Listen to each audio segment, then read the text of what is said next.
વાત પહેલા મુદ્દાની કરીએ। આગામી 26 એપ્રિલના રોજ યોજાનાર મતદાન માટે ભાજપ, કોંગ્રેસ અને આમ આદમી પાર્ટીએ એડી ચોટીનું જોર લગાવવાનું શરૂ કરી દીધું છે।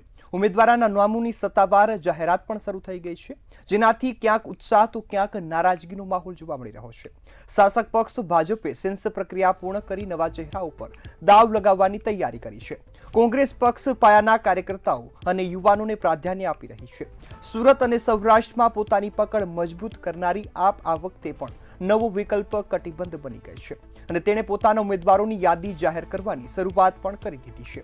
ચૂંટણીના નવા ઓબીસી અનામતના નિયમ સાથે યોજાઈ રહેલી હોવાના કારણે તમામ પક્ષોએ જ્ઞાતિ સમીકરણો બેસાડવા માટે પણ ભારે કરકસર કરવી પડી રહી છે। દાવેદારો વધુ હોવાથી પક્ષને આંતરિક અસંતોષ કે બળવાખોરી ડામવાનો પણ મોટો એક પડકાર છે તે આ વખતે ચૂંટણીમાં મળી રહ્યો છે। આ સાથે અનેક જગ્યા પર અંદરોઅંદરની ખેંચતાણ છે તે જોવા મળી રહી છે। તો ગુજરાતમાં ભાજપમાંથી ચૂંટણી લડવા માટે ભારે ભીડ જામતી જોવા મળી છે।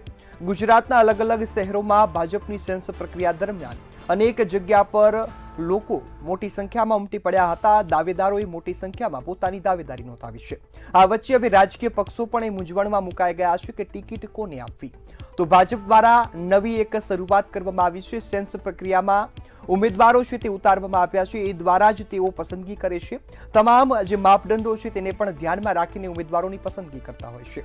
તો આ વખતે કોંગ્રેસ છે તે પણ ખાસ યુવાન ઉમેદવારોને તક આપવાની છે, યુવાન ઉમેદવારો માટે પોતાની સીટો જાહેર કરવાની છે। ત્યારે હવે ગુજરાતમાં અત્યારથી જ રાજકીય માહોલ તેજ બની ગયો છે। આ વચ્ચે હવે સવાલ એ પણ ઊભો થઈ રહ્યો છે કે આ વખતે કોનું પત્તું કપાશે, કયા ઉમેદવારને ટિકિટ મળવાની છે અને કયા ઉમેદવારને ટિકિટ નથી મળવાની। આમ તો આયાતી ઉમેદવારોને ટિકિટ મોટાભાગે અપાતી નથી, પરંતુ આ વખતે શું સમીકરણ છે તે જોવાનું રહ્યું। તો આપણી સાથે વિશ્લેષક પ્રદ્યુમનસિંહ સરવૈયા જોડાઈ ચૂક્યા છે। પ્રદ્યુમનભાઈ, આપનું ખૂબ સ્વાગત છે મંતવ્ય ન્યૂઝ પર। ગુજરાતમાં સ્થાનિક સ્વરાજ્યની ચૂંટણીના સમીકરણોને કઈ રીતે જોઈ રહ્યા છો? જી, જોઈએ તો દરેક જગ્યાએ પરિસ્થિતિ અલગ અલગ છે। આપણે જોઈએ છીએ નગરપાલિકા છે, કોર્પોરેશન છે, જિલ્લા પંચાયત છે અને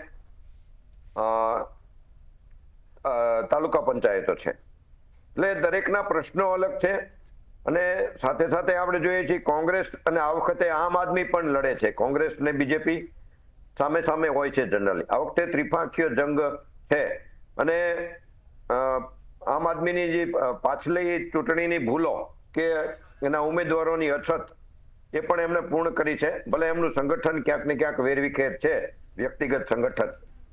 હવે આપણે જોઈએ તો શહેરી વિસ્તારમાં ગ્રાન્ટ પૂરેપૂરી મળી છે, એટલે કે કોર્પોરેશનની ચૂંટણીમાં જોઈએ તો વિકાસની વાત અનેક છે, પરંતુ ભ્રષ્ટાચાર એ મુખ્ય મુદ્દો છે। એવું જ નગરપાલિકામાં જોઈએ તો ગ્રાન્ટની અછત છે અને ક્યાંક ને ક્યાંક શાસનમાં ખામી છે, મિસમેનેજમેન્ટ છે, ક્યાંક ઉમેદવારોની સામે એન્ટી ઇન્કમ્બન્સી છે। એટલે એ બાબતો છે, પરંતુ ત્યાં પણ એક કોમન વસ્તુ છે કે ભ્રષ્ટાચાર। એટલે આ જોઈએ તો નાની નગરપાલિકાઓમાં અને કોર્પોરેશનમાં બંનેમાં અલગ અલગ ફાઇટ રહેશે એવું આપણે કહી શકીએ। બીજેપીની પરંપરાગત જે છે વોટર્સ એ શહેરી વિસ્તારમાં છે, પરંતુ ક્યાંક ને ક્યાંક કોંગ્રેસ કે આમ આદમીને નાની નગરપાલિકાઓમાં પણ થોડી ઘણી મહદઅંશે સફળતા મળતી હોય એવું દેખાશે।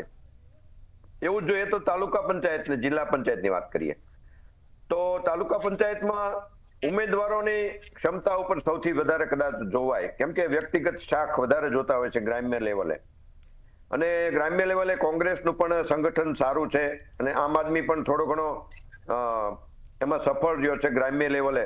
અને ગ્રામ્ય લેવલે સૌથી વિશેષ તો ખેડૂતોના પ્રશ્નો જાજા છે, જેનો મિસયુઝ કે જેને કહેવાય કે ચૂંટણીમાં કન્વર્ટ કરવામાં વિરોધ પક્ષો એનો ઉપયોગ કરે। ખેડૂતોના અનેક પ્રશ્નો છે ગ્રામ્ય લેવલે, ટેકાના ભાવ બાબત છે, ખરાબ હવામાનથી જે નુકસાની છે, પછી વીજ પોલની ને રોડમાં જતી જમીનો એના વળતરના પ્રશ્નો છે। સરકાર સામે અનેક એવા પ્રશ્નો છે। સરકારની સામે મીટ માંડીને ખેડૂત બેઠો છે કે દેવું 3 લાખ સુધીનું માફ થાય, એ જે થયું નથી। એટલે એ ફેક્ટર્સ ક્યાંક ને ક્યાંક વિરોધ પક્ષને થોડું ઘણું મત મેળવવામાં સફળ થાય, પરંતુ આ અલગ અલગ ટ્રેન્ડને જોતા છતાંય વધુમાં વધુ તો શાસક પક્ષ બીજેપીની તરફે પરિણામ આવશે એવું દેખાય છે. જી. ક્યાંક ગ્રામ્ય લેવલમાં કે ક્યાંક નગરપાલિકાઓમાં છૂટું છવાયું સફળતા કોંગ્રેસને મળે એનાથી વિશેષ બહુ પરિણામની આપણે આશા રાખીએ એવું નથી. હાજી જી બિલકુલ. પ્રદ્યુમનભાઈ અમારી સાથે જોડાયા, ખૂબ સરસ માહિતી આપી બદલ આપનો ખૂબ ખૂબ આભાર.